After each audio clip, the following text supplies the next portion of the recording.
வணக்கம். Welcome to கதை திரட்டு audio books. அனைவருக்கும் இனிய புத்தாண்டு நல்வாழ்த்துக்கள். இந்த வீடியோல நம்ம என்ன கதை கேட்க போறோம்னா, கவசம் சிறுகதை. வாங்க கதைக்குள்ள போகலாம். அந்த அம்மாளோடு ஹோட்டலுக்குள் நுழைந்து உட்கார்ந்து கொள்கிறாள் கௌரி. இங்கே அவள் நுழைவது இதுதான் முதல் தடவை. ஏனோ உடம்பெல்லாம் இனம் தெரியாத படபடப்பில் வியர்க்கிறது. தெரிந்தவர் யாராவது பார்த்துவிட்டால், வீட்டில் சொல்லிவிட்டால் ஆபத்துதான். மெதுவாக சுற்றிலும் பார்வையை ஓட்டுகிறாள். அருகில் வந்த சர்வரிடம் அந்த அம்மாள் ஏதேதோ ஐட்டங்களை சொல்லிக் கொண்டிருக்கிறாள். பாதாம் ஹல்வா, கட்லெட், போன்விட்டா.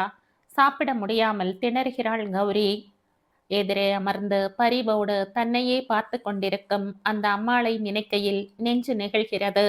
அவளுக்கும் தனக்கும் ஏற்பட்டிருக்கும் நெருக்கம் இப்படி அம்மாவுக்கு கூட தெரியாமல் ஹோட்டலுக்கு வரும் அளவு வளர்ந்திருக்கிறது. இது எப்படி நேர்ந்தது?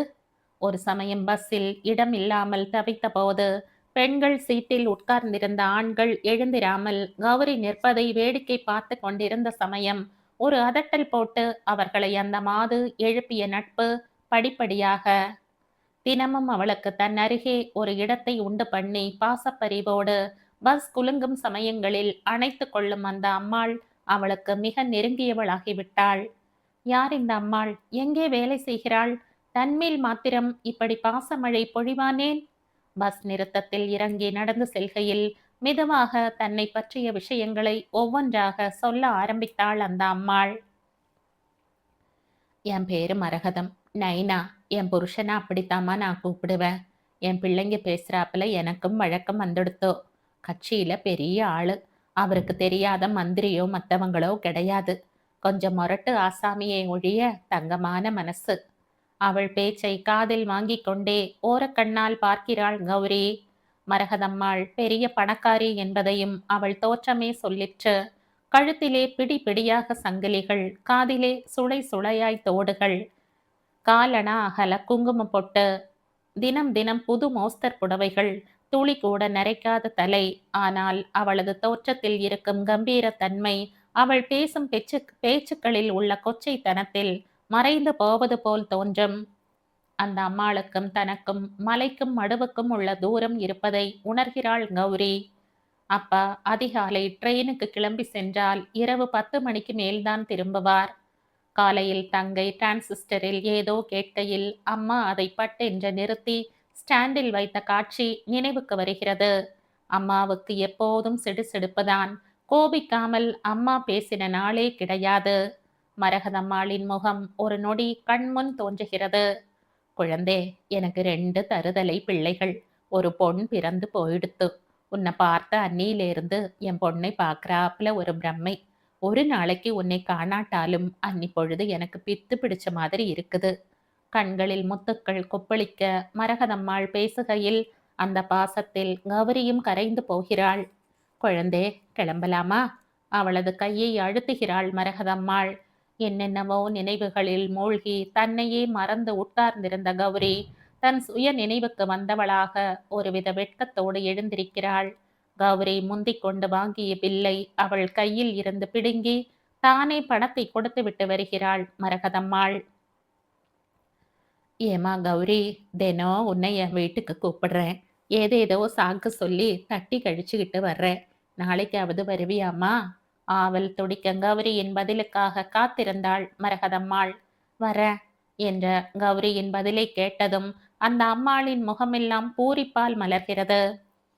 சம்பளத்தை ஒரு பைசா குறையாமல் கொண்டு வந்து கொடுக்கும் அன்றைக்கு கூட ஏதோ ஒரு குறை சொல்லிக்கொண்டே பணத்தை எண்ணி வாங்கும் அம்மாவின் முகம் நினைவுக்கு வருகிறது. அம்மாவுக்கு மலர்ச்சியாய் இருக்கவே மறந்து போய்விட்டது போல் தோன்றுகிறது. அந்த வீட்டில் பிறக்காமல் மரகதம்மாள் வயிற்றில் பிறந்திருந்தால் எவ்வளவு ஆசையாய் பாசமாய் கொண்டாடுவாள். வயிறு நிறைந்திருந்ததால் அம்மாவுக்கு பயந்து கொண்டு ஏதோ பெயருக்கு குறிக்கிறாள். எனக்கு தெரியாதுன்னு யாரும் மறைக்க முடியாது. நீங்க என்ன தப்பு பண்றேன்னு என் உள் மனசுக்கு தெரிஞ்சிடும். எண்ணெயில் போட்ட கடுகாக வெடித்த கூர்மையாக பார்க்கிறாள் அம்மா. மனசு நடுங்குகிறது கௌரிக்கே. நான் ஃப்ரெண்டு கிட்ட நோட்டு வாங்கிட்டு வரேன்னு சொல்லிட்டு டிவிக்கு போனது தப்புது அம்மா. அம்மா ஓங்கிய விசிறி காம்புக்கு அஞ்சியவளாய் கைகளால் தன்னை மறைத்து கொண்டு பதில் சொல்கிறாள் தங்கை. நல்ல வேளை தன்னை பற்றி இல்லை என்று தெரிந்ததும் கௌரிக்கு நல்ல மூச்சு வருகிறது. அம்மாவின் வாய்க்கு பயந்து கொண்டு தம்பி ஏதோ பாடத்தை கவனமில்லாமல் முணுமுணுத்ததை பார்த்ததும் சிரிப்பு வருகிறது. அம்மாவின் கோபத்துக்கு தான் ஆளாகாமல் ஏதோ கூடமாட வேலைகள் செய்கிறாள். வேலைகளுக்கு ஊடே அந்த மரகதம்மா எவ்வளவு பாசமாய் பிரியமாய் பேசுறா. முகத்துல தான் என்ன புன்சிரிப்பு. நாளை அவ வீட்டுக்கு எப்படியும் போய் வரணும். இந்த வீட்டுல எப்ப பாரு கண்டிப்பு. அங்க போய் மனசுக்கு ஆறுதலா பேசிக் கொண்டிருந்து விட்டு வரணும். அவளுடைய எண்ணங்கள் கோலமிட்டு கொண்டிருந்தன. மறுநாள் காலை ஆபீஸுக்கு கிளம்பும் போது நல்ல புடவையாக பார்த்து கட்டிக்கொண்டு கண்ணாடி முன் நின்று அலங்காரம் நன்றாக இருக்கிறதா என்று சரி பார்க்கும்போது அம்மாவின் திட்டுக்கள் அர்ச்சனையாக விழுகின்றன. ஏண்டி, நானும் ஒரு நாழிகையா பார்த்துண்டே இருக்கேன். கண்ணாடி முன்னால நிக்கிறதுக்கும் ஒரு எல்லை வேணாம்? கல்யாணம் ஆகாத பொண்ணு அடக்கமாகத்தான் வெளியே போகணும். 4 பேரு கண் குத்துறாப்புல என்ன ஷோக்கு வேண்டியிருக்கு? அம்மா இறைந்து கத்தும்போது கௌரியின் உடம்பு ஆடுகிறது. கண்ணுக்கு வெளியே துளிர்த்த நீரை நாசுக்காக ஒற்றியபடி ஆபீஸுக்கு புறப்படுகிறாள் அவள். பல குடிசைகளின் மத்தியில் கம்பீரமாக நின்று கொண்டிருக்கிறது அந்த வீடு. வீட்டை சுற்றி பார்வையிட்டபடியே உள்ளே நுழைகிறாள் கௌரி. இவ்வளவு நேரமும் இருந்த தைரியம் போய் நெஞ்சு பதக் பதக் என்று அடித்துக் கொள்கிறது. பெரிய ஹால், சோஃபாக்கள், நாற்காலிகள். தயங்கி நின்று கொண்டிருக்கும் கௌரியின் தோளை அழுத்தி சோஃபாவில் உட்கார சொல்கிறாள் மரகதம்மாள். தானும் கௌரியின் பக்கத்தில் உட்கார்ந்து கொள்கிறாள். எங்கிருந்தோ சிகரெட் நெடி மூக்கை துளைக்கிறது. அருவருப்பில் முகம் சுளித்துக் கொள்கிறாள் கௌரி. கொல்லைப்புறத்தில் இருந்து யாரோ ஒரு ஆள் சிகரெட்டும் கையுமாக உள்ளே வருவதை பார்த்ததும் கூச்சத்தினால் எழுந்து கொள்கிறாள் கௌரி. என்னம்மா குழந்தே, அமையே 2வது பையன். இன்னைக்கு வேலைக்கு போவல போல இருக்கு. நீ உட்கார்ந்துக்கோமா. அவளது பேச்சை கேட்டதும் தயக்கத்தோடு சோஃபாவின் விளிம்பில் உட்காருகிறாள் கௌரி. அவளையே கடித்து விழுங்கி விடுவதைப் போல் பார்க்கும் அவனை ஓரக்கண்ணால் கவனிக்கிறாள். பார்க்க ரவுடியாட்டமா? ச, சீக்கிரம் இந்த இடத்தை விட்டு கிளம்பினா தேவல என்ற மனதில் ஒரு நினைப்பு முளைக்கிறது. அம்மா, நான் சொன்னபடி உங்க வீட்டுக்கு வந்துட்டேன். பொழுதோடு எங்க வீட்டுக்கு போகணும். இல்லனா அம்மா திட்டுவாங்க. கௌரியின் வார்த்தைகளை மரகதம்மாள் காதில் வாங்கி கொண்டதாகவே தெரியவில்லை. என்னம்மா, வந்ததும் வராததுமா பறக்கிற? முதல்ல எங்க வீட்டுக்கு வந்திருக்க. ஸ்வீட்டும் காஃபியும் கொண்டு வர்றேன். புழக்கடை பக்கம் வாளியில தண்ணி சேந்தி முகம் கை கால் கழுவிக்கிட்டு வா. ராசாத்தி ஆட்டம் உன்னை சிங்காரிச்சு பார்க்கணும் போல இருக்கு. ஏன் ராசாத்தி தான் நான் எதுவுமே செய்ய வழி இல்லாம என்னை விட்டுட்டு போயிட்டா. அந்த அம்மாளின் கண்களில் இருந்து வழியும் நீரை பார்த்த கௌரிக்கு மிகவும் இரக்கமாக இருக்கிறது. அந்த அம்மாளின் அன்பில் ஆழ்ந்து போனவளாய் கொல்லைப்புற ரேழியை கடந்து கிணற்றடிக்கு வந்து கை கால் கழுவிக் கொள்கிறாள். மாடியை எதேச்சையாக நிமிர்ந்து பார்க்கையில் ஒரு ஜோடி கண்கள் மாடி ஜன்னல் வழியாய் பார்ப்பது தெரிகிறது. மாலை வெயிலில் முகம் சரியாக தெரியவில்லை. ரெக்கார்ட் பிளேயரில் இருந்து ஏதோ பாட்டு ஒலிக்கிறது. நிறைய பேர்கள் அங்கு நடமாடுவதும் தெரிகிறது. ரேழிக்கு அடுத்தாற்போல் சமையல் அறையில் நின்று பம்பிங் ஸ்டவ்வின் உஸ் என்ற இரைச்சலை மீறி அந்த பையன் கட்டை குரலில் பேசுவது மெல்லியதாக கேட்கிறது. சரக்கு புதுசா பிடிச்சுக்கின்னு வந்திருக்கையே. அந்த அம்மாளின் பதில் ஸ்டவ் சத்தத்தில் அமங்கி கரைகிறது. டின் டின் டின்.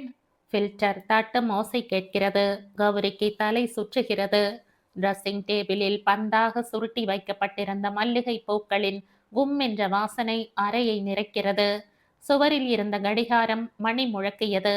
ஐயோ, மணி 6க்கு மேல போனா அம்மா முதுகு தோலை பிச்சிடுவாளே. இனம் தெரியாத பயத்தில் மனம் அலைபாய்கிறது. ஹாலை ஒட்டினாற் போல் இருந்த அறையில் இருந்து ஒரு பெண்ணின் சிரிப்பொலி மெல்ல கேட்கிறது. காற்றில் ஒரு கழித்த கதவு வழியாக விலகிய திரைச்சீலைக்கு அப்பால் இரட்டை கட்டிலின் விளிம்பு கண்களில் படுகிறது. சன்னமாக கிசு கிசுக்கும் குரல்கள் அந்த அறையில் இருந்து தெளிவாக கேட்கின்றன. மனதில் ஒரு பயம் கொப்பளிக்க தற்செயலாக திரும்புகிறாள் கௌரி. அந்த அம்மாள் ட்ரேயில் டிஃபனோடும் அந்த பையன் கையில் காஃபி கெட்டிலோடும் கொல்லைப்புறத்தை கடந்து மாடிக்கு போவது தெரிகிறது. இதுதான் நல்ல தருணம். நினைவின் வேகத்தை விட கால்கள் துரிதமாக செயல்படுகின்றன. மூச்சிறைக்க ஓடுகிறாள் கௌரி. அக்கம் பக்கம் குடிசைகளில் இருந்து வினோதமாக இவளை பார்க்கிறார்கள். யாரையும் லட்சியம் பண்ணாமல் ஓடிக்கொண்டே இருக்கிறாள். தெருமுனை திரும்பும்போது பெயர் சொல்லி கூப்பிட்டு கொண்டே அந்த அம்மாள் இவளை தொடர்ந்து வருவது தெரிகிறது. அடுத்த பஸ் நிறுத்தத்தில் தன் வீடு இருந்தாலும் நல்ல வேளையாக நின்று கொண்டிருந்த பஸ்ஸில் ஏறி உட்கார்ந்து விடுகிறாள் கௌரி. பஸ் கிளம்பியதும் தான் மூச்சு வருகிறது. வீட்டுப்படியில் ஏறும்போதே தாயாரின் கத்தல் கேட்கிறது. அது தன்னை காக்கும் கவசமாக தோன்றுகிறது. தாயாரின் கடுகடுப்புக்கு பின்னே இழையோடும் பாசமும் பாதுகாப்பும் இப்போது அவளுக்கு ரொம்பவும் தேவையாக இருக்கிறது. நிம்மதி பெருமூச்சுடன் கௌரி வீட்டுக்குள் நுழைகிறாள்.